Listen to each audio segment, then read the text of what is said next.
Catholic quotes. Our Sunday Visitor, February 5th, 1950. Practically every Protestant regard as essential or important they have received from the Catholic Church. The Protestant mind does not seem to realize that in accepting the Bible and observing the Sunday and keeping Christmas and Easter, they are accepting the authority of the spokesman for the Church, the Pope. Here's another one. London, Thomas, Richardson and Son, 1874. Thus, the observance of Sunday by the Protestants is a homage they pay, in spite of themselves, to the authority of the Catholic Church. Paying homage. So keeping Sunday, Christmas, and Easter is paying homage to the Catholic Church, and it is accepting the Pope as your authority and spokesman. Just like to mention, in Revelation 13, it says there's deception involved for receiving their mark, right? The mark on your head is what you believe, and on your hand is what you do, your actions.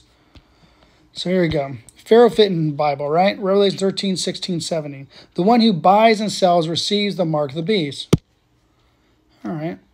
Let's see. Let's start right here. He also for us all, the small and the great, and the rich and the poor, and the free and the slaves, to receive a mark upon their right hand or upon their foreheads, so that no one should be allowed to buy or sell except those possessing the mark, the name of the beast, and the number of his name. Here is wisdom. So the ones who buy or sell except those possessing the mark. The ones who are buying and selling have their mark.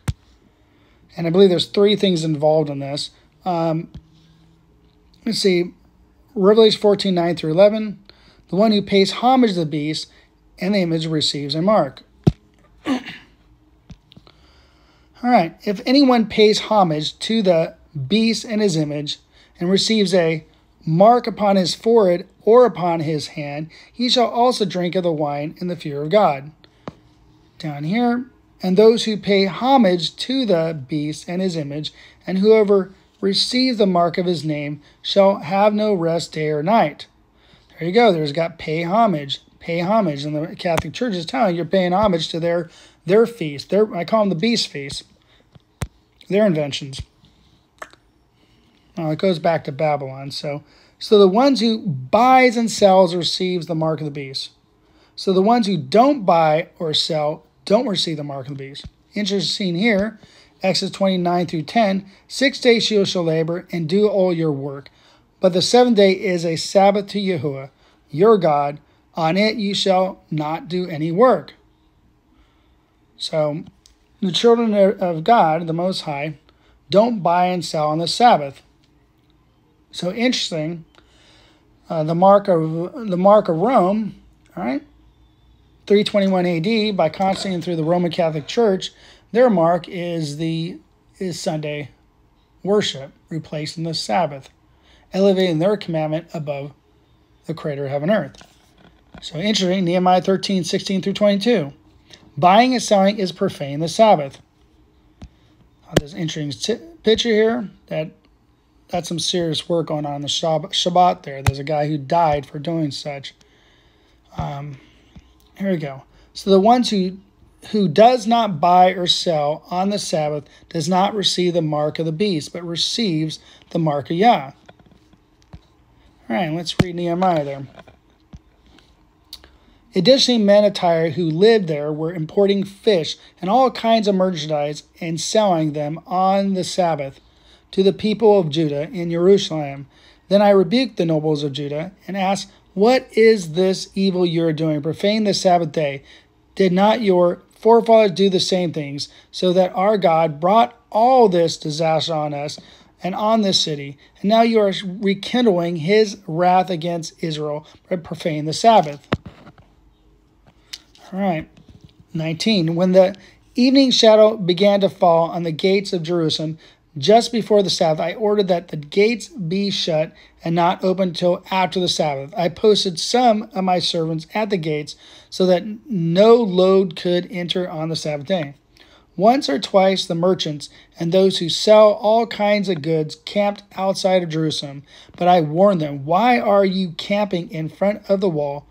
If you do it again, I will lay hands on you. From that time on, they did not return on the Sabbath. Then I instructed the Levites to purify themselves and guard the gates in order to keep the Sabbath day holy. Remember me for this, it says last right here, so remember me for this as well. O my God, show me mercy according to your abundant loving devotion. So there we go. Profane the Sabbath. Buying and selling on the Sabbath is profaning it.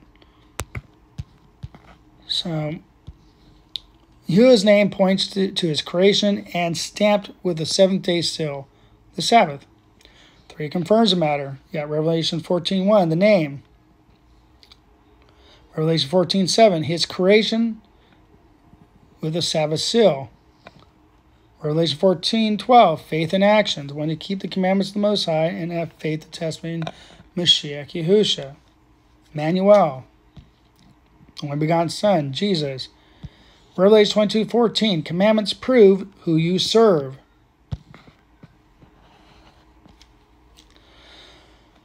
All right.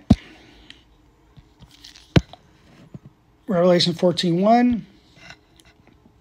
I looked and saw a lamb standing upon Mount Zion, and with him 144,000, having his name and the name of his father written upon their foreheads. What is the Father's name? Mashiach was proclaiming his Father's name, came in his Father's name. All right, and the beast would obviously do the opposite of that. There we go. There we go.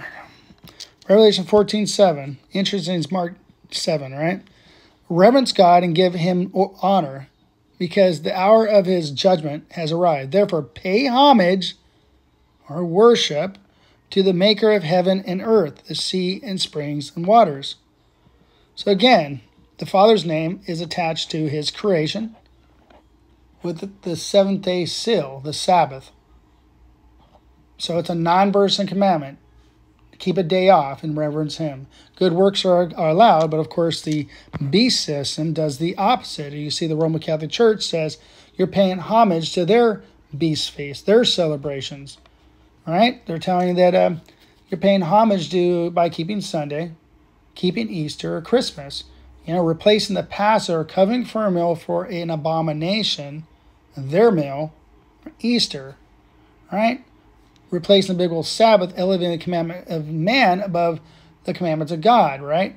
You receive their authority, their mark of Sunday, replacing the biblical Sabbath. You know, they're elevating their rules, their commandments above the commandments of God. And of course, Christmas, not his birthday, replacing that for Pentecost. Shavuot Pentecost is when Messiah's birthday was also. So you see it's all the opposite, right? Pays homage, right? All right, the B system, buy or sell except those possessing the mark, right? The Most High sanctified his 7-day Sabbath, and the wicked one says, okay, we'll make the first day week holy. Okay, you got a covenant for a meal, Pastor? Okay, I'll get them to do abomination. We'll do Easter. We'll just make that our meal, right? Forget about Pentecost, right? You know, about the true birth of Messiah. We'll do Christmas, right? Taking his name to nothing, putting on a pagan holiday, mixing the unclean with the clean, right? Exodus 31:13-14. Sabbath, a sign mark between his children. Speak to the children of Yasharal, saying, my Sabbaths you will keep, for it is a sign mark between me and you throughout your generations, that you so know that I am Yahuwah, who sanctifies you. You will keep the Sabbath. All right. Exodus 31:16-17 says, therefore you shall keep the children of Yasharal the Sabbath to observe the Shabbat throughout all your generations for a perpetual, olam forever covenant. It is a sign, a mark between me and the children of Yasharal forever, olam. For in 6 days made by Yahuwah the heavens and the earth, on the 7th day he rested and was refreshed. So there you go. Sabbath, perpetual covenant a sign mark between him and his children. All right? All right. Book of Hebrews, chapter 4. The context says, if someone wants to be called a people of God, still remains a Sabbath day keeping to the children ever living. Right? Hebrews 4:9 says, therefore remains then a Sabbath rest for the people of Yah. All right, let me go here.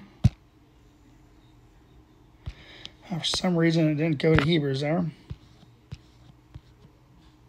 The whole context of Hebrews is talking about the 7-day Sabbath. So, here we go. Therefore, since a promise remains of entering into his rest, let us fear lest any of you seem to have come short of it. For indeed, the good news was brought to us as well as to them, but the word so they heard did not profit them, not having been mixed with belief in those who heard it.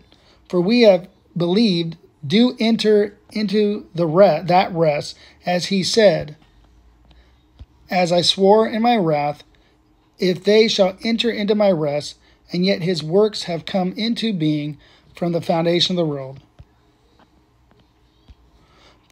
For somewhere he has said thus about the seventh day, and Elohim rested on the seventh day from all his works.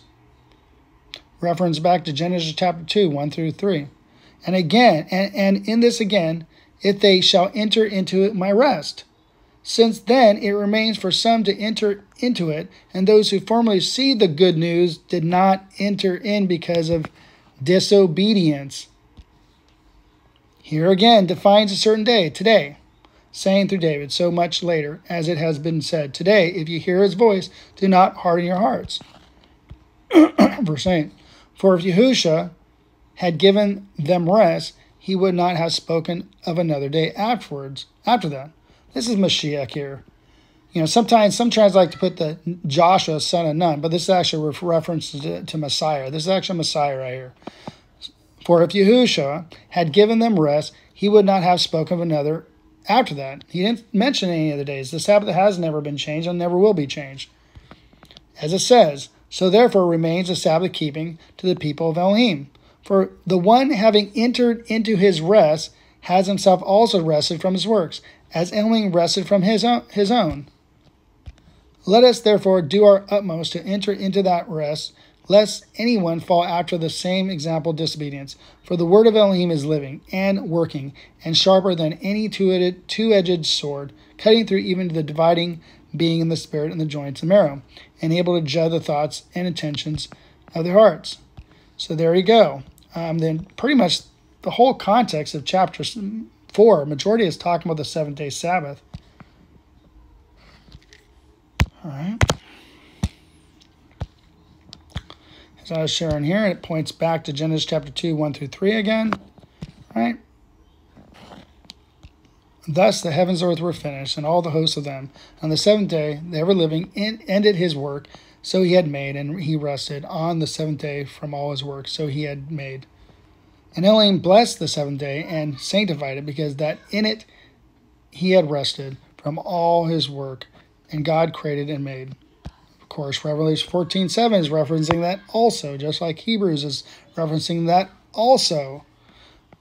Revelation 14:7 saying, with a loud voice, fear God and give glory to him, for the judgment, for the hour of his judgment is come. Worship him that made heaven and earth and the sea and the fountains of waters. So keeping the Sabbath is showing honor and worship to him. A non-bursting commandment, keeping the Sabbath, points right back to the creator on earth. And of course, the beast system would say, okay, we're going to do the opposite. We'll make the first day of the week holy. And just a reminder, all those verses where it says that the Messiah rose on the first day of the week, those are all mistranslated. In the Greek, it says he rose on Miaton Sabbaton, on one of the Sabbaths. And some try to say the Sabbath could actually mean the word week. That's not true, because there's a Greek word for week, evdomata. So if the translator wanted to translate and say Messiah actually rose on the first day of the week, they could have used the Greek word evdomata, but it doesn't exist in the text. So the Messiah rose on the biblical seventh-day Sabbath, known as pagan name Saturday. That's when he rose from the grave, right? So in the Greek, it actually says he rose on the Sabbath. So a lot of translations are starting to be translated more correctly concerning into English on that. But again, And even if he did raise on, let's just pretend, let's just humor it now. Let's pretend back in the day the knowledge wasn't abounding as much. And you have a Bible, and so it says he rose on the first day of the week. That doesn't change the Sabbath. There is no verse that says the seventh-day Sabbath has been changed ever. You know, even he rose. Let's pretend he rose on Sunday. Well, that doesn't say he changed it. Okay. I got a couple more quotes here. It says a few more excerpts from the Roman Catholic Confession about Sunday. Here we go. Let's see if I can get to this. It says on top right here, of course, the change from Sabbath to Sunday was her act, and the act is a mark of her essential power and authority in the religious matters. Okay, it's saying, of course, the change from Sabbath to Sunday was her act, and the act is her mark. Interesting. There's another one. Sunday is our mark of authority. The church is above the Bible, and this transference of Sabbath observance is proof of that fact. Kind of hard to read. It's really small here. Here's another one here. It says, there's another one there. It says, I have repeatedly offered 1,000 to anyone who can prove to me from the Bible alone that I am bound to keep Sunday holy. There, second line here, is no such law in the Bible. It is a law of the Holy Catholic Church alone. The Bible says, remember the Sabbath day to keep it holy. All right, third line. The Catholic Church says, no, by my divine power, I abolish the Sabbath day and command you to keep holy the first day of the week. And lo, the entire civilized world bows down in reverence, obedience to the command of the Holy Catholic Church. Roman Catholic Confessions. Here's another one. Pope Benedict says, Sunday is not just a... Let's see if I can read that. Oh, boy. Sunday is not just a suspension of ordinary activities, but a time when Christians discover the Eucharist. From their lives are meant to have.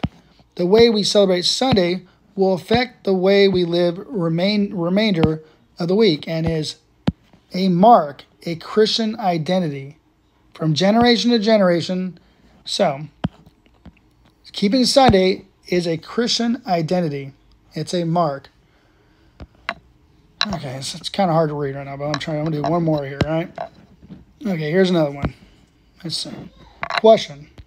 How prove you that the church has power to command feasts and holy days? Okay, second line here. Answer, by the very act of changing the Sabbath into Sunday, so Protestants allow of, and therefore they finally contradict themselves. Okay, bottom line, man, I'm sorry about that. It's really hard to read. Themselves. By keeping Sunday strictly and breaking most other feasts commanded by the same church. Okay, on the very bottom of this, it also says Constantine to the day of sun, 321 CE for Christians, and changed by Mohammed on the 6th day, circa in 622 CE, right? Who changed the Sabbath? Or think to change times and laws. They didn't change it, it's by deception. Okay. So I got a couple more thoughts on this here, right? So again, observing Sunday, keeping Christmas and Easter, they're accepting the authority of the spokesman for the church, the Pope, right? The observance of Sunday by the Protestants is a homage they pay. So there we go. All right. Christmas or Pentecost, Easter or Passover, Sunday their mark, or Sabbath mark of Yah, right? The creator of heaven and earth. Hallelujah. And that's it. Thank you and shalom.